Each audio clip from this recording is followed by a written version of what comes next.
Merci, je suis Oumar Ndir, je suis le tout nouveau président du SPE-BTPS, le syndicat professionnel des entreprises du BTP du Sénégal. J'ai été élu le 24 octobre comme nouveau président du syndicat. J'ai succédé au président Oumar Sow, président du groupe CSE. Je suis dans la vie civile à la tête d'un petit groupe, un groupe qui s'appelle S3E, qui est un groupe qui est spécialisé dans l'électromécanique du bâtiment, climatisation, électricité, plomberie, énergie. Le SPE-BTP est un syndicat qui a été créé dans les années 70 et qui fédère actuellement, on va dire, une cinquantaine d'entreprises du BTP. Ce sont les entreprises les plus importantes du Sénégal, comme CSE, comme C2 ou Eiffage, sont membres de ce syndicat. C'est un syndicat qui a porté plusieurs combats syndicaux pour l'entreprise, pour le secteur, qui s'est investi dans la préférence nationale, sur des sujets comme la préférence nationale. Vous savez que le secteur du BTP a l'avantage de pouvoir compter sur une filière de formation de qualité grâce aux investissements qui avaient été faits par le défunt président Senghor. Le Sénégal avait pu avoir une école polytechnique qui a formé de hauts cadres au Sénégal et en Afrique. Il s'agit de l'école polytechnique de Thiès, que je salue au passage. Et cette école a permis d'avoir un secteur du BTP solide qui a posé ses empreintes dans tout le Sénégal. La plupart des entreprises du SPE-BTP ont des membres issus de cette école, et ce sont des membres éminents qui ont bâti le Sénégal, qui ont bâti les infrastructures, les principales routes, ponts, immeubles, bâtiments administratifs qui existent et que vous empruntez ou que vous croisez tous les jours. Donc c'est un syndicat qui est chargé d'histoire et je suis aujourd'hui le continuateur de cette œuvre, de ce travail. Affilié au CNP, le Conseil national du patronat, dans lequel il joue un grand rôle. Il me plaît de signaler, par exemple, que le président Beydiagne, son syndicat d'origine, c'est le SPE-BTP. Donc, pour faire court, aujourd'hui, le secteur du BTP représente environ 500 000 à 600 000 emplois directs et indirects. Et je n'ai pas le chiffre exact, mais je sais que le SPE-BTP regroupe une large part de cet effectif-là. Je n'ai pas une situation au jour le jour de ce qui se fait. Je pense que l'État a peut-être entamé des paiements. Je ne saurais le dire avec certitude. C'est une préoccupation des entreprises. Les travaux que nous avons eu à engager pour le compte de l'État, des travaux de construction d'infrastructures, de routes, de ponts, de pistes ou d'entretien routier, nécessitent beaucoup de trésorerie. Quand les entreprises se trouvent dans une situation où la trésorerie engagée ne peut pas être remboursée grâce au paiement de l'État, vous pouvez imaginer qu'il y a un impact assez significatif. Et cela dans un contexte justement où, en plus de cela, il y a des fermetures de chantiers ordonnées par l'autorité. Donc c'est une question qui nous préoccupe au plus haut point.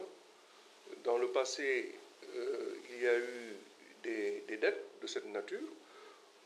L'État les a remboursées plus ou moins, mais nous nous étonnons de la facilité avec laquelle cette dette se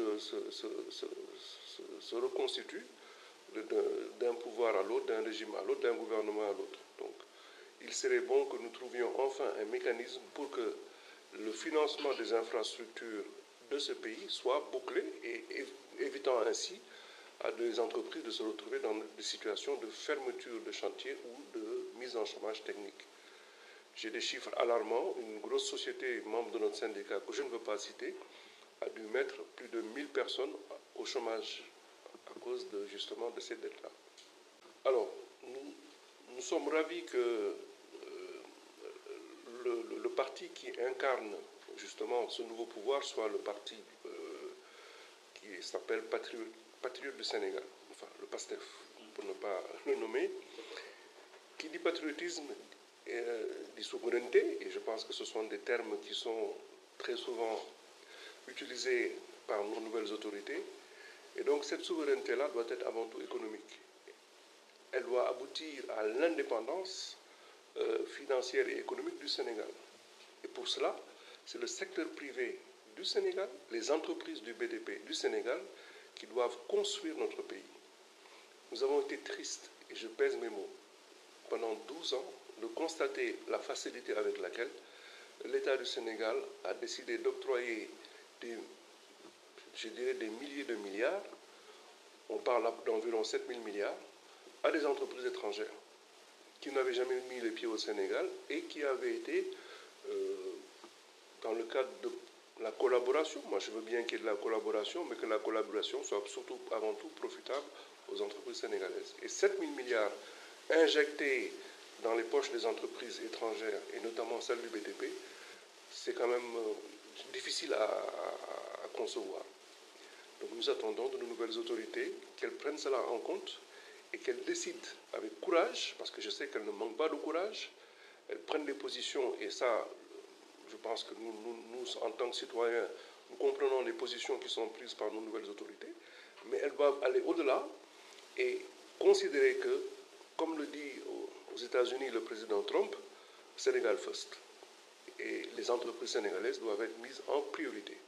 Alors, notre syndicat est affilié depuis sa création au CNP, le Conseil national du patronat.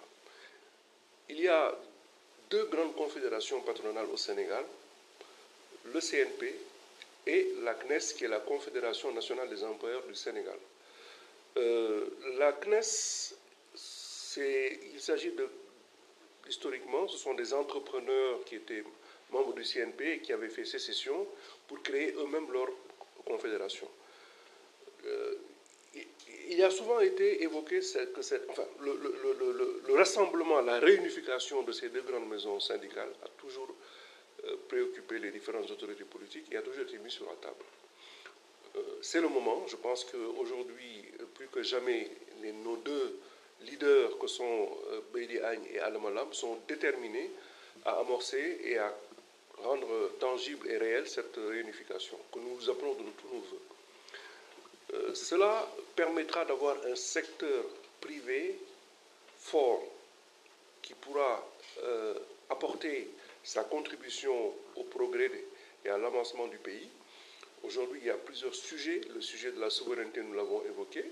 Le défi à relever au niveau industrialisation, au niveau également du développement de la filière agricole. Il faut que le secteur privé puisse s'approprier tous les PPP, les partenariats publics-privés.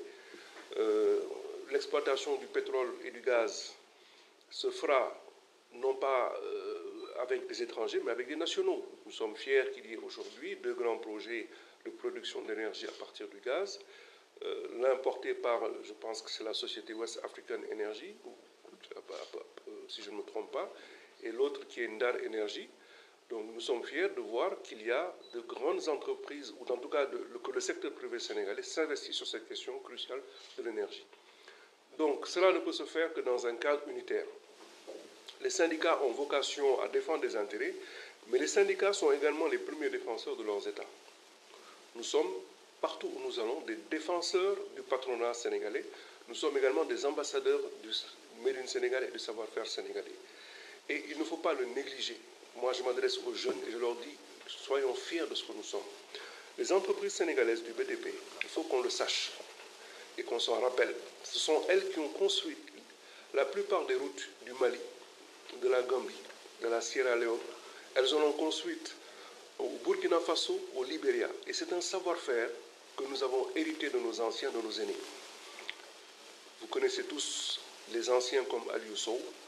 Feu Aliou Sow a marqué son empreinte partout en Afrique. Un homme respecté à qui je rends hommage.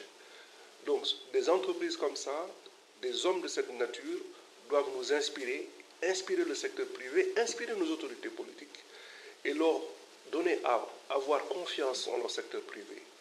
Voilà le message que j'adresse aujourd'hui, c'est-à-dire la confiance renouvelée ont le secteur privé sénégalais, qui lui-même, de son propre chef, a décidé de se réorganiser et de s'unifier pour pouvoir apporter des réponses et amener sa contribution aux efforts de développement de nos nouvelles autorités.